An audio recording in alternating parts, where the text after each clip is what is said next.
Hello everyone, welcome to class number 2 of the topic MS Excel।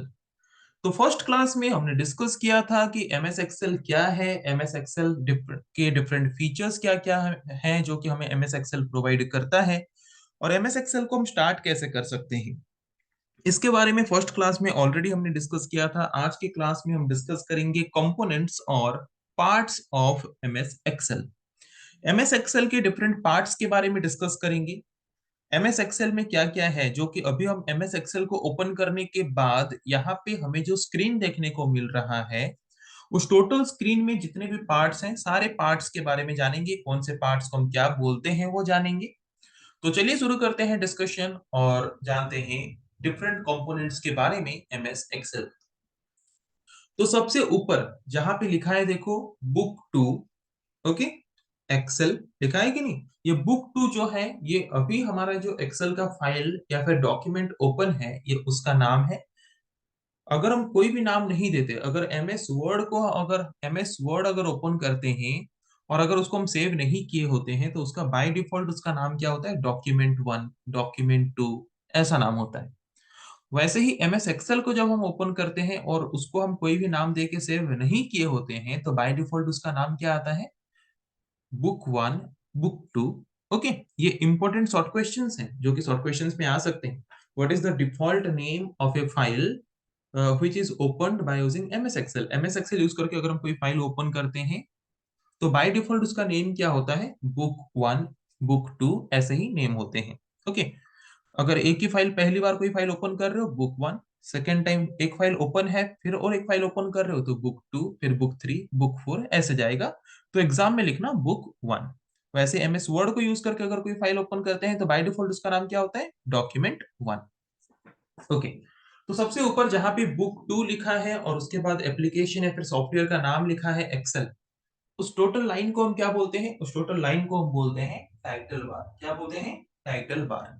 Title bar always हमारे screen के top में ही available होता है जो कि हमें एप्लीकेशन का नाम और फाइल का नाम डिस्प्ले कराता है। ओके, और उसी टाइटल बार में यहाँ पे राइट एंड कॉर्नर में तीन बटन्स हैं, मिनिमाइज, उसके बाद second one restore and third one clause. तीन बटन्स हैं। मिनिमाइज बटन को यूज करके हम क्या कर सकते हैं, ये जो स्क्रीन हम देखने को यहाँ पे हमें मिल रहा है जो स्क्रीन, उस स्क्रीन को मिनिमाइज करके नीचे जो टास्क बार है वहां पे हम हाइड करके रख सकते हैं। ओके, मिनिमाइज बटन को यूज करके हम क्या कर सकते हैं, मिनिमाइज बटन को यूज करके अभी हमारा जो स्क्रीन हमें यहाँ पे देखने को मिल रहा है उसको हम टास्क बार में हाइड करके रख सकते हैं। ओके, तो मिनिमाइज बटन को अभी प्रेस करके देखते हैं। तो देखो मिनिमाइज बटन को हमने क्लिक कर दिया, क्लिक किया मतलब लेफ्ट क्लिक, मिनिमाइज बटन को हमने क्लिक कर दिया तो वो देखो टास्क बार में नीचे आके हाइड होके रह चुका है। तो इसको अगर फिर से हम स्क्रीन में लाना चाहें तो कैसे करेंगे, टास्क बार में जहां पे हमें एमएस एक्सेल का आइकॉन दिखाई दे रहा है उसके ऊपर फिर से लेफ्ट क्लिक कर देना है तो वो मैक्सिमाइज होके फिर से आ जाएगा। उसके बाद दूसरा वाला क्या है, रिस्टोर। रिस्टोर बटन को क्लिक करके हमें देखो यहाँ पे कुछ ऑप्शंस दे रहा है। ऐसे हम डिफरेंट स्क्रीन्स के फॉर्म में इसको डिस्प्ले करा सकते हैं। मतलब ये टोटल एक स्क्रीन है, स्क्रीन में हम इतने हिस्से में दिखाना चाहते हैं रिस्टोर करके, या फिर इतने हिस्से में दिखाना चाहते हैं, या फिर ये टोटल स्क्रीन है उसमें इतने हिस्से में दिखाना चाहते हैं या फिर इतने हिस्से में दिखाना चाहते हैं, या फिर ये टोटल स्क्रीन है उसमें इन चारों में से किसी एक हिस्से में दिखाना चाहते हैं, या फिर ये टोटल एक स्क्रीन है इन तीन हिस्सों में से हम किस हिस्से में दिखाना चाहते हैं। तो ये हम कर सकते हैं बाय यूजिंग रिस्टोर बटन। देखो क्लिक कर दिया, आ गया ये। तो जिसको हमने रिस्टोर करके छोटा किया उसको अगर फिर से ओरिजिनल पोजीशन में लाना चाहते हैं तो वो कैसे कर सकते हैं, अगेन उसके ऊपर क्लिक कर देंगे तो वो फिर से मैक्सिमाइज होके आ जाएगा। तो यहाँ पे दो बटन्स हाइड है इसके अंदर। अभी देखो जो बटन दिखाई दे रहा है एक स्क्वायर सिंबल के पीछे और एक स्क्वायर सिंबल, तो ये है रिस्टोर बटन। अभी देखो सिंगल स्क्वायर बटन हमें देखने को मिल रहा है, ये है मैक्सिमाइज बटन। ओके, तो मिनिमाइज बटन के साइड में दो बटन होते हैं, रिस्टोर बटन, मैक्सिमाइज बटन। उसके साइड में जो बटन है क्लोज बटन, इसमें क्लिक करेंगे तो क्या होगा, हमारा जो एप्लीकेशन अभी ओपन है ये क्लोज हो जाएगा। ओके, अभी तक हमने देखा टाइटल बार कौन सा है, minimise, maximise, restore and close button कौन सा है। उसके बाद हम देखेंगे क्विक एक्सेस टूल बार, है कि नहीं। यहाँ पे क्विक एक्सेस टूल बार है। Quick access tool bar normally कहाँ पे होता है, ये ऊपर होता है quick access tool bar. Title bar के सीधे में होता है क्विक एक्सेस टूल बार, है कि नहीं। तो क्विक एक्सेस टूल बार में हमें बाय डिफॉल्ट 3 बटन्स गिवन होते हैं, सेव, अनडू, रीडू। उसके अलावा और भी कुछ बटन्स अगर ऐड करना चाहते हैं कर सकते हैं। उसके साइड में जो एरो सिंबल है उसमें क्लिक करके जो भी बटन चाहिए उसके ऊपर लेफ्ट क्लिक कर देंगे तो वो बटन क्या हो जाएगा, यहाँ पे ऐड हो जाएगा क्विक एक्सेस टूल बार में। तो ये क्विक एक्सेस टूल बार में हम जो आइकॉन्स ऐड करते हैं, क्विक एक्सेस टूल बार में हम जो भी यहाँ पे सिंबल्स ऐड करते हैं, क्यों ऐड करते हैं। क्विक एक्सेस टूल बार में हम उन सिंबल्स को ऐड करते हैं जो भी सिंबल हमें रिपीटेडली चाहिए होते हैं कोई भी टास्क या फिर ऑपरेशन परफॉर्म करते वक्त। तो रिपीटेडली कोई भी टास्क या फिर ऑपरेशन परफॉर्म करते वक्त अगर कोई सिंबल्स हमें बार बार जरूरत पड़ रहा है तो उसको हम ऐड करके रखते हैं क्विक एक्सेस टूल बार, ताकि उसको यूजर इजीली क्विकली एक्सेस कर पाए और टास्क को जल्द से जल्द कर पाए। ओके, इसीलिए उसका नाम है क्विक एक्सेस टूल बार। तो क्विक एक्सेस टूल बार में बाय डिफॉल्ट जो 3 बटन्स होता है, सेव, अनडू एंड रीडू। उसके लिए शॉर्टकट की क्या है, उसके लिए शॉर्टकट की क्या है। सेव के लिए शॉर्टकट की क्या है, CTRL प्लस S। अनडू के लिए क्या है, CTRL प्लस Z। रीडू के लिए क्या है, CTRL plus Y। Okay, save के लिए CTRL प्लस S, अनडू के लिए CTRL प्लस Z और रीडू के लिए CTRL प्लस Y, है कि नहीं। तो ये ऑप्शंस हमें प्रोवाइड किया जाता है किसमें, ये ऑप्शंस हमें प्रोवाइड किया जाता है MS एक्सेल में क्विक एक्सेस टूल बार के अंदर। तो क्विक एक्सेस टूल बार मतलब उसका नाम से ही पता चल रहा है, हमें अगर कुछ ऐसे टूल्स को क्विकली एक्सेस करने हो तो उन टूल्स को हम जहां पे रिप्रेजेंट करते हैं उस बार को हम बोलेंगे quick access tool bar. Okay, जिनमें बाय डिफॉल्ट 3 बटन्स होता है, सेव, अनडू, रीडू। सेव का शॉर्टकट की CTRL प्लस S, अनडू का CTRL प्लस Z, रीडू का CTRL प्लस Y। ओके, उसके बाद नेक्स्ट पार्ट में आते हैं MS एक्सेल का। टाइटल बार के नीचे जहां पे file, home, insert, page layout, formulas, data, review, view लिखा है, ये जो लाइन है इसको बोलते हैं मेन्यू बार। क्या बोलते हैं, menu bar. Okay, menu bar के नीचे ये जो बॉक्स है इसको पहले हम बोलते थे टूल बार, पर अभी इसको बोला जाता है रिबन। क्या बोला जाता है, रिबन। मेन्यू बार के नीचे ये जो मोटा सा एक लेयर है इसको बोलते हैं रिबन। ओके, तो मेन्यू बार में क्या क्या है, file, home, insert. Menu bar में ये जो सारे हैं इनको हम क्या बोलते हैं, tab. File tab, home tab, insert tab, page layout tab, formula tab, data tab, review tab, view tab. Menu bar में यहाँ पे जितने भी ऑप्शंस हमें देखने को मिल रहा है उन सबको हम बोलते हैं टैब। और हर एक टैब के अंदर बहुत सारे टूल्स हमें गिवन होते हैं। हर एक टैब के अंदर बहुत सारे टूल्स हमें गिवन होते हैं। किसी भी टैब में क्लिक करो, देखना उसके अंदर बहुत सारे टूल्स अवेलेबल हैं। तो हर एक टैब से जो बहुत सारे टूल्स निकल के आते हैं उसको हम क्या बोलते हैं, जहां पे वो टूल्स हमें देखने को मिलता है उसको हम क्या बोलते हैं, रिबन। क्या बोलते हैं, रिबन। जैसे कि होम टैब में क्लिक करेंगे तो हमें जो रिबन मिलेगा उसको बोलेंगे होम रिबन। इंसर्ट टैब में क्लिक करेंगे तो हमें जो रिबन मिलेगा उसको बोलेंगे insert ribbon. Page layout tab में क्लिक करेंगे तो वहां से निकल के जो रिबन आएगा उसको बोलेंगे पेज लेआउट रिबन। तो इन रिबन्स में हमें क्या प्रोवाइड किया जाता है, इन रिबन्स में हमें प्रोवाइड किया जाता है वो सारे के सारे टूल्स जो हमें चाहिए MS एक्सेल को यूज करके फाइल बनाते वक्त। MS एक्सेल को यूज करके अगर हम कोई फाइल बना रहे हैं, कोई टेबल बना रहे हैं तो उस वक्त हमें जितने भी टूल्स चाहिए सारे टूल्स हमें इन रिबन्स में मिलता है। चाहे वो होम रिबन में मिल सकता है, इंसर्ट रिबन में मिल सकता है, पेज लेआउट रिबन में मिल सकता है, फॉर्मूला रिबन में मिल सकता है। ओके, वैसे हर टैब के अंदर रिबन्स हैं और हर रिबन्स के अंदर बहुत सारे टूल्स हमें गिवन होते हैं जिन टूल्स को यूज करके हम हमारे MS एक्सेल सॉफ्टवेयर में इजीली टास्क परफॉर्म कर सकते हैं। ओके, इतना समझ आ गया कि मेन्यू बार कौन सा है। मेन्यू बार में जितने भी ऑप्शंस हैं उनको बोलते हैं टैब। हर टैब के अंदर जो बहुत सारे टूल्स अवेलेबल होते हैं उनको रिप्रेजेंट किया जाता है। किस फॉर्म में? रिबन के फॉर्म में रिप्रेजेंट किया जाता है। ओके, और क्या हमें प्रोवाइड किया गया है? उसके बाद जूम कंट्रोल। जूम कंट्रोल मतलब हम यहाँ पे हमारे जो यहाँ पे स्क्रीन है उसको हम जूम भी कर सकते हैं। नीचे यहाँ पे देखो जूम इन जूम आउट का ऑप्शन है। ओके, यहाँ पे जूम इन में क्लिक करके हम इसको जूम कर सकते हैं, बड़ा कर सकते हैं। फिर जूम आउट में क्लिक करके इसको छोटा भी कर सकते हैं। Okay, zoom in zoom out. Zoom in का ऑप्शन जो सिंबल है वो प्लस है, जूम आउट का जो सिंबल है माइनस है। उसके बाद और क्या ऑप्शन हमें यहाँ पे प्रोवाइड किया गया है? Active cell. एक्टिव सेल कौन सा है? देखो, टोटल बहुत सारे बॉक्सेस यहाँ पे हमें गिवन है कि नहीं? तो एक्टिव सेल क्या है जानने से पहले हमें जानना पड़ेगा सेल क्या है कि नहीं? तो जब भी हम एक टेबल बनाते हैं, टेबल में ऐसे ऊपर से सीधे सीधे लाइन होते हैं और ऐसे साइड से भी लाइन होते हैं, है कि नहीं? तो ये ऊपर से जो लाइन हम खींचते हैं इनको बोलते हैं कॉलम। क्या बोलते हैं? कॉलम। COLUMN। और यहां से जो मतलब अगर हम टॉप से बॉटम तक कोई लाइन खींचते हैं तो उसको बोलते हैं कॉलम। अगर हम लेफ्ट से राइट तक कोई लाइन खींचते हैं तो उसको बोलते हैं रो।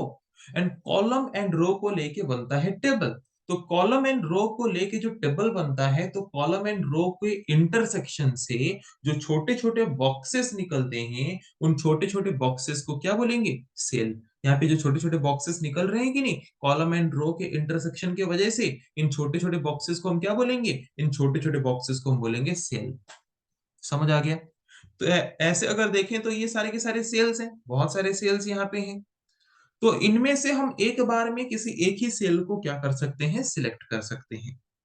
तो अभी जैसे कि जिस पर्टिकुलर सेल के चारों तरफ ग्रीन कलर का बॉर्डर है, ये सेल अभी सिलेक्टेड है।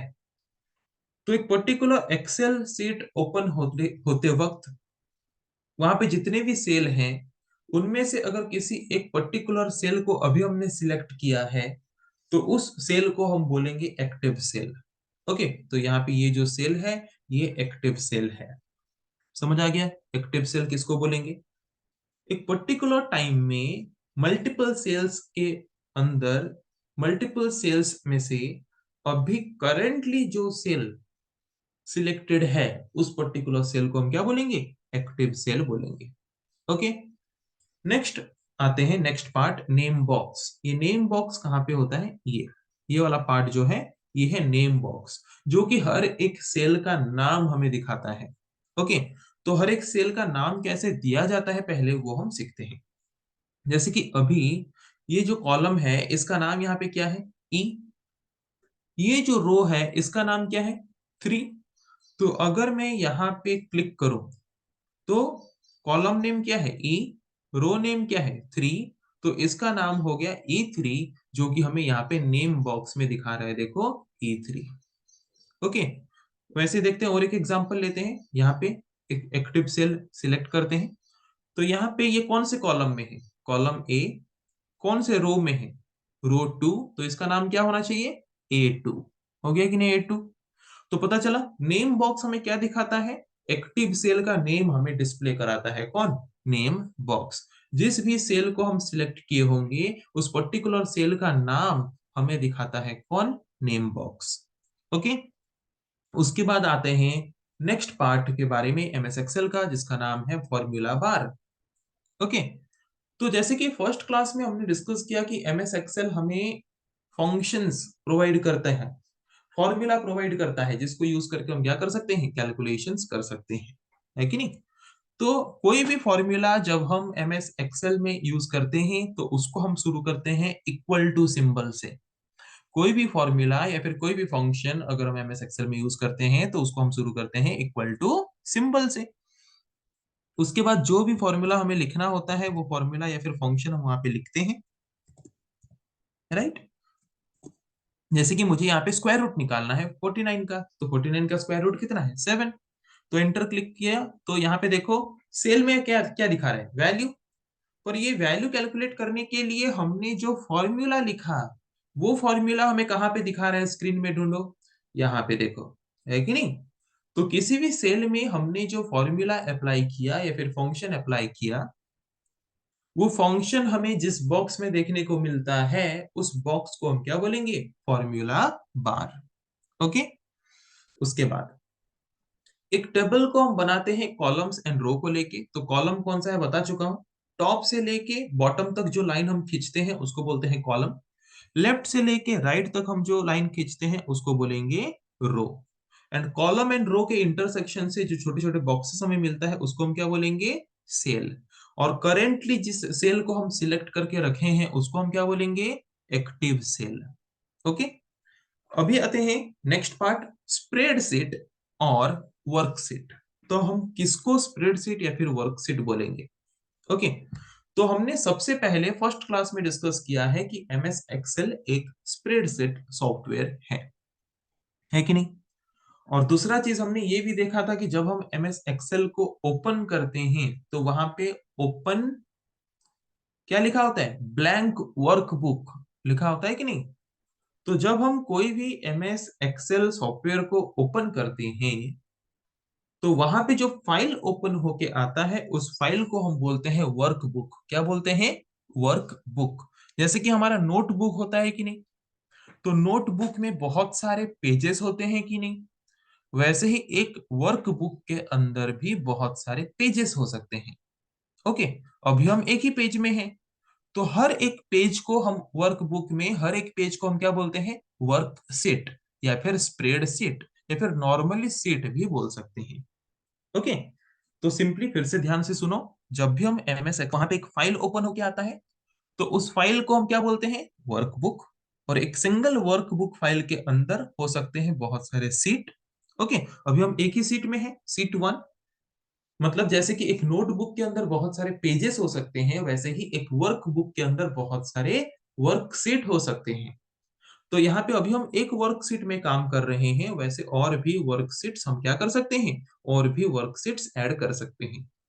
तो ये जो हमें देखने को मिल रहा है बॉक्सेस वाला टोटल एरिया, इसको हम बोलते हैं क्या, इसको बोलते हैं वर्कशीट। क्या बोलते हैं, वर्कशीट। जैसे कि एमएस वर्ड में जहां पे हम डॉक्यूमेंट बना सकते थे उसको बोलते थे डॉक्यूमेंट एरिया, है कि नहीं। वैसे ही एमएस एक्सेल में हम जहां पे सीट बना सकते हैं, जहां पे टेबल बना सकते हैं, उस एरिया को हम बोलते हैं वर्कशीट और spreadsheet. Okay. A single workbook और a single MS Excel file, एक सिंगल एमएस एक्सेल फाइल को ही हम वर्कबुक बोलते हैं। और एक single workbook multiple sheets, multiple worksheets contain कर सकता है। A single workbook can have more than one worksheet. Okay. एक सिंगल वर्कबुक के अंदर मल्टीपल वर्कशीट्स हो सकते हैं। तो वर्कशीट क्या है पता चला। वर्क हर एक एक्सेल फाइल जो हम बनाते हैं वो होते हैं वर्कबुक।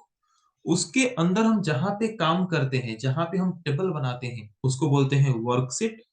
ओके। जिसको हम स्प्रेडशीट भी बोलते हैं। एक पर्टिकुलर वर्कबुक के अंदर वन और मोर देन वन वर्कशीट हो सकता है। ओके। तो जो ओल्ड वर्जन के एक्सेल सॉफ्टवेयर्स थे वहां पे बाय डिफॉल्ट हमें 3 सीट्स प्रोवाइड किया गया होता था। अभी एक सीट प्रोवाइड किया जाता है, क्योंकि हम जितना सीट चाहे उतना सीट हम खुद से फिर आगे ऐड कर भी सकते हैं। ओके। तो आई थिंक वर्कशीट क्या है पता चल गया। जब हम कोई भी एक्सेल फाइल को ओपन करते हैं तो वो होता है वर्कबुक, उसके अंदर हम जहां पे काम करते हैं उस सीट को बोलते हैं वर्कशीट और स्प्रेडशीट। तो एक पर्टिकुलर वर्कबुक के अंदर हम जितना वर्कशीट ऐड करना चाहें उतना वर्कशीट ऐड कर सकते हैं। ओके।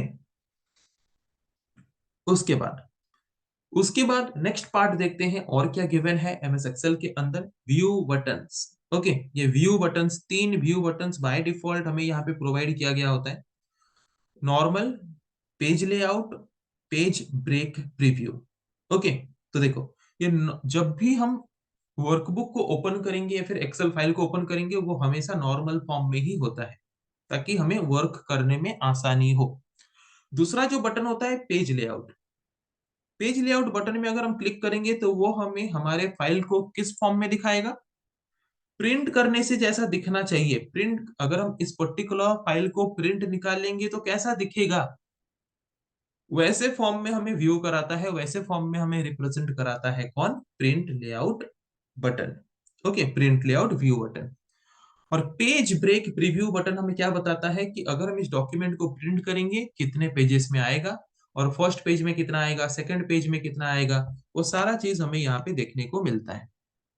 ओके, यहाँ पे जैसे कि देख सकते हो, यहाँ पे देखो, इस टोटल एरिया के अंदर हम जो भी लिखेंगे ये एक पेज में प्रिंट होगा, दूसरे एरिया में हम जो लिखेंगे ये दूसरे पेज में, पेज 2 में प्रिंट होगा। तो ये हमें पेज टोटल हमारे डॉक्यूमेंट को पेजेस में डिवाइड करके, पेजेस में ब्रेक करके हमें दिखा देता है कौन, ये जो हमारा है, ये third button, page break preview button. Okay, print layout button हमें कैसे दिखाता है, प्रिंट निकालने से कैसे दिखेगा वैसे दिखाता है, और नॉर्मल व्यू में नॉर्मली हमें डिस्प्ले कराता है ताकि हम इजीली इसको यूज करके काम कर सकें। तो तीन तरह के व्यू बटन्स हमें गिवन होता है यहाँ पे नीचे। तो यहाँ पे नीचे जहां पे हमें ये व्यू बटन्स मिल रहा है, इस लाइन को हम क्या बोलते हैं, इस लाइन को हम बोलते हैं स्टेटस बार। क्या बोलते हैं, स्टेटस बार, जो कि हमें हमारे डॉक्यूमेंट का स्टेटस दिखाता है कि नहीं, जो कि हमें हमारे डॉक्यूमेंट का स्टेटस दिखाता है कि अभी हम किस व्यू के फॉर्म में है, तो हमारा जो सीट है वो कितना जूम हुआ है। तो ये हमारे टोटल फाइल का स्टेटस दिखाता है, जो लाइन टास्क बार के ऊपर जो लाइन है, तो जहां पे रेडी लिखा है उस लाइन को हम क्या बोलते हैं, स्टेटस बार बोलते हैं। और स्टेटस बार में ही व्यू बटन्स अवेलेबल होते हैं। बाय डिफॉल्ट 3 व्यू बटन्स होता है, एक नॉर्मल और एक पेज लेआउट और एक है पेज ब्रेक प्रीव्यू। ओके, ये तीन व्यू बटन्स बाय डिफॉल्ट हमें प्रोवाइड किया गया होता है एमएस एक्सेल में। उसके बाद स्क्रोल बार, जैसे कि हम मोबाइल फोन यूज करते हैं तो मोबाइल फोन में गैलरी जानते हैं सब, वहां पे बहुत सारे फोटोज होते हैं, वीडियोज होते हैं। उसको हम क्या एक बार में स्क्रीन में देख पाते हैं, नहीं, उसको हम नीचे स्क्रॉल कर करके देखते हैं, ऊपर स्क्रॉल कर करके देखते हैं। तो स्क्रॉल करने के लिए हमें चाहिए होता है स्क्रॉल बार। वैसे ही एमएस एक्सेल हमें दो तरह के स्क्रॉल बार प्रोवाइड करता है, एक है हॉराइजेंटल स्क्रॉल बार और एक है वर्टिकल स्क्रॉल बार। तो ये ऊपर से नीचे जो स्क्रॉल होने के लिए यहाँ पे राइट एंड साइड कॉर्नर में हमें जो एक बार दिया है, इसको बोलते हैं वर्टिकल स्क्रॉल बार। ओके, जिसको लेके हम ऊपर नीचे जा सकते हैं वर्टिकल स्क्रॉल बार को यूज करके। और ये नीचे राइट हैंड साइड के कॉर्नर में नीचे हमें जो यहाँ पे स्क्रॉल बार दिया है, इसको बोलते हैं हॉराइजेंटल स्क्रॉल बार। तो दो तरह के स्क्रॉल बार हमें यहाँ पे गिवन होता है, वर्टिकल स्क्रॉल बार जिसको यूज करके हम ऊपर नीचे मूव कर सकते हैं, और दूसरा होता है हॉराइजेंटल स्क्रॉल बार जिसको यूज करके हम left to right, right to left move कर सकते हैं। ओके, सो ये रहा डिफरेंट कंपोनेंट्स या फिर डिफरेंट पार्ट्स एमएस एक्सेल का, जिसके बारे में आज की क्लास में हमने डिस्कस किया। जैसे कि ये ऊपर वाला है, शॉर्टली बता देता हूँ, ये ऊपर वाला है टाइटल बार, उसके साइड में ये minimise button, restore button, close button. इसको क्लिक करेंगे स्क्रीन थोड़ा छोटा हो जाएगा, फिर से वापस अगर वही सेम स्क्रीन में लाना चाहते हैं तो ये वाला हो जाता है मैक्सिमाइज बटन। उसके बाद ये है क्विक एक्सेस टूल बार, वहां पे हम उन टूल्स को रखते हैं जो टूल हमें रिपीटेडली चाहिए होता है एक डॉक्यूमेंट या फिर फाइल को बनाते वक्त। उसके बाद टाइटल बार के नीचे है यहाँ पे मेन्यू बार, जहाँ पे है बहुत सारे मेन्यू टैब्स, जिन टैब्स को अगर क्लिक करेंगे तो उसके अंदर निकलेंगे बहुत सारे टूल्स एक रिबन के फॉर्म में। ओके, जिन टूल्स को यूज करके हम कुछ भी टास्क या फिर ऑपरेशन इजिली परफॉर्म कर सकते हैं। नॉर्मली ये रिबन के अंदर जो भी टूल्स हैं, इनको हम टोटल इसको टूल बार भी बोल सकते हैं एक हिसाब से। उसके बाद ये है नेम बॉक्स, जहां पे हमें हमारे सेल का नाम डिस्प्ले होता है। ये है फॉर्मूला बार, जहां पे हमें फॉर्मूला दिखता है, जो भी फॉर्मूला अगर हम किसी सेल में अप्लाई करके कैलकुलेशन किए होंगे तो वो फॉर्मूला हमें सेल में नहीं दिखेगा, वो फॉर्मूला हमें इस बार में दिखेगा, इसीलिए इसका नाम है फॉर्मूला बार। उसके बाद ये है कॉलम, ओके, जो कि ऊपर से लेके नीचे तक है। ये कॉलम्स का नाम है ABCDEF। ओके, ये है रो, जो कि लेफ्ट से लेके राइट तक होता है, इनका नाम होता है 1 2 3 4 ऐसे करके रोज के नाम होते हैं। तो ये रो एंड कॉलम को लेके बनता है table, and row and column के इंटरसेक्शन से जो छोटे छोटे बॉक्सेस हमें मिलते हैं उनको बोलते हैं सेल। और यहाँ पे बहुत सारे सेल्स हैं, तो इनमें से अभी हम जिस पर्टिकुलर सेल को सिलेक्ट किए हैं वो होता है एक्टिव सेल। ओके, उसके बाद यहाँ पे जो स्क्रीन हमें देखने को मिल रहा है, जहां पे हम टेबल्स बना सकते हैं, उस एरिया को, जिस एरिया में हम टेबल बना सकते हैं, जितने एरिया को अभी मैंने सिलेक्ट किया है, उसको बोलते हैं वर्क सेट और स्प्रेड सेट। ओके। और जब हम एक्सेल फाइल को ओपन करते हैं तो उसको बोलते हैं वर्कबुक, और एक वर्कबुक के अंदर मल्टीपल वर्कशीट्स हो सकते हैं। उसके बाद ये नीचे वाला एरिया जो है ये है स्टेटस बार, जहाँ पे हमें हमारे फाइल का या फिर डॉक्यूमेंट का स्टेटस देखने को मिलता है। मतलब हम किस तरह के व्यू बटन्स को यूज करके व्यू कर रहे हैं, वो कितने मैक्सिमाइज, कितने साइज में हम, कितने परसेंट मैक्सिमाइज करके हम अभी देख रहे हैं, ये सारा हमें दिखाता है स्टेटस बार में, जो कि टास्क बार के ऊपर होता है। ओके। और एमएस एक्सेल के स्क्रीन के सबसे नीचे होता है। और उसके बाद यहाँ पे हमें प्रोवाइड किया जाता है दो तरह के स्क्रॉल बार, हॉराइजॉन्टल स्क्रॉल बार जिसको यूज करके हमें लेफ्ट टू राइट मूव करने का फैसिलिटी मिलता है, और एक होता है वर्टिकल स्क्रॉल बार जिसको यूज करके हमें अप एंड डाउन मूव करने का फैसिलिटी प्रोवाइड करता है। ओके। सो आई थिंक आज के क्लास में हमने जो एमएस एक्सेल के डिफरेंट कंपोनेंट्स या फिर डिफरेंट पार्ट्स के बारे में डिस्कस किया, आप लोगों को समझ आ चुका है। सो नेक्स्ट क्लास में हम डिस्कस करेंगे ऐसे और कुछ टॉपिक के बारे में। आज के लिए इतना ही। Thank you.